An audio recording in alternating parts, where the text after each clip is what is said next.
सीता जी के भाई प्रयागदास जी की कहानी। जनकपुर में एक ब्राह्मण दंपति के यहाँ प्रयागदत्त जी का जन्म हुआ। जन्म के समय ही उनके पिता का देहांत हो गया। उनकी माँ ने अकेले ही उनकी परवरिश की। बालक अभी घुटनों के बल ही चल रहा था कि घर में आग लग गई। लोग सोचने लगे कि बालक बड़ा ही अभागा है। अब तो सबने उसकी मदद करना बंद कर दिया और उनके पास ठीक से पेट भरने की व्यवस्था भी नहीं रह गई। एक दिन वो बालक अपने मित्रों के साथ खेल रहा था तो उसने देखा कि एक बहन अपने भाई को राखी बांधने के लिए बुला रही थी। उस दिन राखी का त्योहार था। प्रयागदत्त जी भागकर घर आए और अपनी माँ से कहा कि माँ, क्या हमारी दीदी नहीं है? माँ का हृदय भर आया। उन्होंने कहा कि तुम्हारी दीदी हैं, लेकिन तुम्हारे जीजा बहुत बड़े राजा हैं, तो तुम्हारी दीदी उनकी सेवा में व्यस्त रहती हैं। उन्होंने उन दोनों के नाम पूछे। माँ ने बताया कि तुम्हारी दीदी का नाम सीता और जीजा का नाम चक्रवर्ती सम्राट श्री राम है। वे दोनों अवधपुरी में रहते हैं। यह सुनकर उन्होंने अवधपुरी जाने की जिद की। कुछ भक्तजन अयोध्या जा रहे थे तो माँ ने प्रयागदत्त जी को भी उनके साथ कुछ दिन के लिए अयोध्या भेजने का सोचा। उन्होंने कहा कि दीदी के यहाँ कुछ भेंट लेकर जाते हैं और कुछ घरों से चावल मांगकर उन्होंने चावल के लड्डू बनाए। प्रयागदत्त जी दीदी और जीजा जी से मिलने के लिए बहुत आतुर थे। जब वो अयोध्या पहुंचे तो राजधानी देखकर प्रसन्न हुए। वो सबको अपनी दीदी और जीजा का नाम बताते और उनका पता पूछते। सब उनको बालक समझकर उन पर हंस देते। कुछ लोगों ने उन्हें कनक भवन भेज दिया। वहां जाके उन्होंने पुजारी को अपनी दीदी और जीजा का नाम बताकर पूछा, वो कहाँ हैं? पुजारी ने मूर्ति की तरफ इशारा किया। उन्होंने कहा, मुझे मूर्ति नहीं, मुझे मेरी असली दीदी चाहिए। पुजारी ने सोचा ये बालक है और हट कर रहा है और हंस दिए। वो बाहर बैठे रहे और संतों को अपनी दीदी और जीजा जी के बारे में पूछते रहे। उन्हें तो ऐसी दीदी चाहिए थी जो कि उन्हें हृदय से लगाए, राखी बांधे और मिठाई खिलाए। वो बहुत परेशान हुए और रोने लगे। वो विकल होकर रो रहे थे और रिश्ते के हक से अपने जीजा को कोसने भी लगे कि इतना ढूंढा, पता नहीं मेरा बहनोई कहाँ छुपा बैठा है। उन्होंने सोचा कि माँ कह रही थी कि वो राजा हैं, लेकिन यहाँ तो किसी को उनका नाम भी नहीं पता। वो इतने परेशान थे कि उन्हें लगा कि उनके प्राण निकल जाएंगे। तभी उन्हें आवाज़ सुनाई दी कि राजाधिराज भगवान श्री राम पधार रहे हैं। उन्होंने देखा तो एक बड़े सफ़ेद हाथी के ऊपर एक सिंहासन पर उनके जीजा और दीदी विराजमान थे। वो दोनों नीचे उतरे। सीता जी ने दौड़कर उन्हें गले लगा लिया। वो गुस्सा होने लगी कि तुम कहाँ थी? मैं कब से तुम्हें ढूंढ रहा था। सीता जी ने कहा कि सबको हमारा पता नहीं मिलता, कुछ विशेष लोग ही हमें जान पाते हैं। सीता जी ने उन्हें राखी बांधी और पूछा कि माँ ने हमारे लिए कुछ भेजा है क्या? उन्होंने वो चावल के लड्डू उन्हें दिए। सीता जी ने पहले श्री राम को खिलाया, फिर खुद खाया और बचा हुआ प्रयागदत्त जी को खिला दिया। प्रभु का प्रसाद पाते ही उनका सारा अज्ञान नष्ट हो गया और उनका रोम रोम आनंद से भर गया। सीता जी ने कहा, अब आप परेशान न हो, आप जब भी बुलाएंगे हम आ जाएंगे। उन्होंने सोचा हमारी दीदी तो सबसे अलग और अच्छी है। उनकी बात ठीक भी थी। सीता जी ने कहा, अब हमें और आपके जीजा जी को और भी काम है।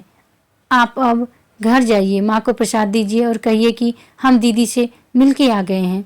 वो खुश होंगी। उसके बाद आप वापस अयोध्या आ जाना। एक बार बस वापस चले जाइए। इतना कहकर वे दोनों हाथी पे बैठकर वापस चले गए। उनको जाता देख प्रयागदत्त जी मूर्छित होकर गिर पड़े। इसके बाद एक महात्मा ने उन्हें आकर उठाया। जब उन्होंने ये पूरी घटना सुनी और प्रयागदत्त की प्रेममयी स्थिति देखी तो उनका नाम मामा जी रख दिया, क्योंकि अयोध्या के लोग सीता जी को माँ और राम जी को पिता मानते हैं।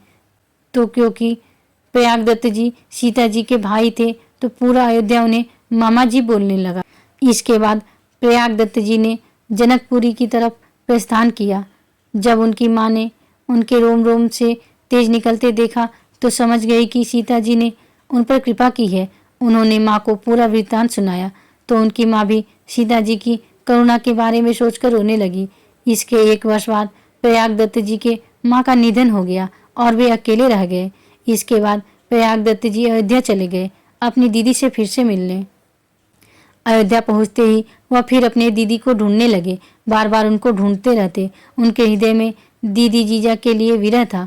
हमेशा प्रभु को याद करते रहने के लिए और संसार के माया जाल से दूर रहने के लिए उन्होंने वैराग्य की दीक्षा ले ली। दीक्षा के बाद उनका नाम प्रयागदास जी हो गया। तब भी लोग उन्हें मामा जी ही कहते थे। इनका प्रसिद्ध नाम मामा प्रयागदास जी ही हुआ। एक दिन प्रयागदास जी विचरण कर रहे थे और एक वीरान बिहड़ को देखकर उन्हें विचार आया कि हमारे जीजा और दीदी को तो अवध के दशरथ महाराज ने वनवास दे दिया। हमारी जीजी तो सुकोमल है, वो नंगे पैरों जंगल में कैसे चल रही होंगी। अब जो भी आता वो मन ही मन सोचने लगते कि अगर ये हमें कुछ भेंट दे दे तो हम अपने दीदी जीजा के लिए कुछ व्यवस्था कर सकेंगे। उन्हें भेंट मिलने भी लगी और वो उसे इकट्ठा करने लग गए। उन पैसों से उन्होंने 3 जोड़ी पादुका और 3 पलंग, गद्दे और तकिए बनवाए, श्री राम, लक्ष्मण और सीता जी के लिए। इन सबको एक के ऊपर एक करके अपने सिर पर रखा और चित्रकूट की तरफ चल दिए अपने जीजा और दीदी से मिलने। ये है संतों की मस्ती। अब वो मस्ती में जा रहे थे ये सोचकर कि वहां जाकर श्री राम जी को डांट लगाएंगे कि वनवास आपको मिला है, हमारी दीदी को क्यों परेशान कर रहे हैं। उन्होंने इस पैदल यात्रा के दौरान न तो कुछ खाया न ही कुछ पिया। प्रभु ऐसे ही तो संबंध के लिए तरसते हैं कि कोई उनके लिए इतना तड़पे। वो चित्रकूट पहुंचे और रास्ते के पत्थर और कंकड़ देखकर उनका हृदय जलने लगा, क्योंकि उन्हीं रास्तों पर सीता जी को चलना पड़ रहा होगा। वो बार बार श्री राम को निर्दयी होने के लिए कोसते रहते। उन्होंने 3 पलंग बिछाए और उन पर गद्दे तकिए रखकर अपने जीजा दीदी का इंतजार करने लगे। जब काफ़ी समय तक इंतजार करने के बाद वे नहीं आए तो उन्हें लगा शायद वो तीनों उनके वहाँ होने से सकुचा रहे हैं, तो वो एक पेड़ के पीछे जाकर छुप गए। प्रभु तो बस भक्त के भाव को देखते हैं। श्री राम, लक्ष्मण और सीता जी सन्यासी रूप में उनके सामने आ गए। वो दौड़कर राम जी की तरफ गए और उन्हें डांटने लगे कि इतनी कठोर भूमि पर हमारी इतनी सुकोमल दीदी को चलवा रहे हैं। राम जी सीता जी को देख रहे थे और सीता जी राम जी को देख रही थी। आप जाते वनवास, आप हमारी दीदी को वनवास में क्यों ले आए? क्या कमी थी अयोध्या में? चलो अच्छा बैठो। तीनों अपने अपने पलंग पर बैठे। जैसा जैसा प्रयागदास जी कह रहे थे वैसा वैसा प्रभु कर रहे थे। उन्होंने पादुका ली और सीता जी को पहना रहे थे।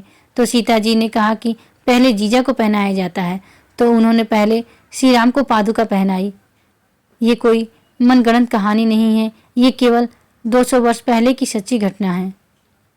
मामा जी ने तीनों को पादुका पहनाई और पलंग पर बिठाया और आंखों में आंसू भरकर तीनों की शोभा देख रहे थे। मन ही मन वो सोच रहे थे कि अब हमारी यही सेवा रहेगी कि ये तीनों जहाँ भी जाएंगे हम इनके साथ सर पर पलंग लेकर चलेंगे और इनकी सेवा करेंगे। प्रभु श्री राम ने कहा, हमें वनवास मिला है, इसलिए हम रोज तुम्हारे पलंग पर नहीं सो सकते। आज तो हम तुम्हारी इच्छा पूर्ति के लिए बैठ गए, अब तुम इन पलंगों पर सोना। हम ये पादुका भी रोज नहीं पहन सकते। सीता जी ने कहा, तुम चिंता मत करो, हम तुम्हारे जीजा के साथ बहुत सुखी हैं। प्रयागदास जी ने कहा कि आप हमारी तो कोई बात नहीं मान रहे। लक्ष्मण जी ने कहा, चाहिए तो अकेले हम आपके साथ चल सकते हैं। प्रयागदास जी खुश हो गए कि आप ही चलो, हम आपकी ही सेवा कर लेंगे।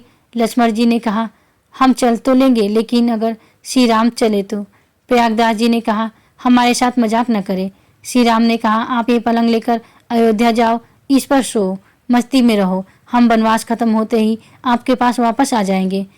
दीदी ने भी जाने का इशारा कर दिया, तो उन्होंने सारे पलंग वापस एक के ऊपर एक लेकर अपने सर पर रखे और वापस चल दिए। वो तो भाव में डूबे हुए थे, तो उन्हें विश्राम करने की भी सुध न रही। वो जाते जाते सोच रहे थे कि कैसा विचित्र बहनोई है हमारा। कम से कम हमारी दीदी को तो वापस हमारे साथ भेज सकता था। कोई भी हमारी बात नहीं मानता। इतने घोर जंगल में हमारी दीदी को लेते चले जा रहे हैं। ना जाने कैसे हमारी दीदी इतनी कठिनाई में रहेंगी। बड़े नियमी बनते हैं, कहते हैं कि पलंग पर नहीं बैठेंगे। उन्होंने मंदाकिनी नदी में स्नान किया और वापस अपने पलंग आदि को उठाया।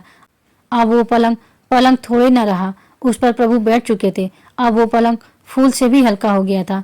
थोड़ा चले तो अयोध्या आ गई। उन्होंने सोचा कि अभी तो चित्रकूट में स्नान किया था। उन्हें लगा कि उन्हें समय का भान नहीं रहा। जीजा जीजी की कृपा से उन्हें चलना ही नहीं पड़ा। वो सीधा चित्रकूट से अयोध्या पहुंच गए। अब वो जिस भी संत से मिलते सबको राम की शिकायत करते और संत उनके वचन सुनकर आनंदित होते, क्योंकि सबको पता था कि वे भगवत प्राप्त महापुरुष थे। अब वो तीनों पलंग को एक के ऊपर एक रखकर और तीनों गद्दे रखकर राजा महाराजा की तरह ठाठ से रहते। कभी कभी कोई साधु महात्मा कहते कि प्रयागदास जी, आपने विरक्त भेष तो ले लिया, लेकिन आप भजन तो करते ही नहीं।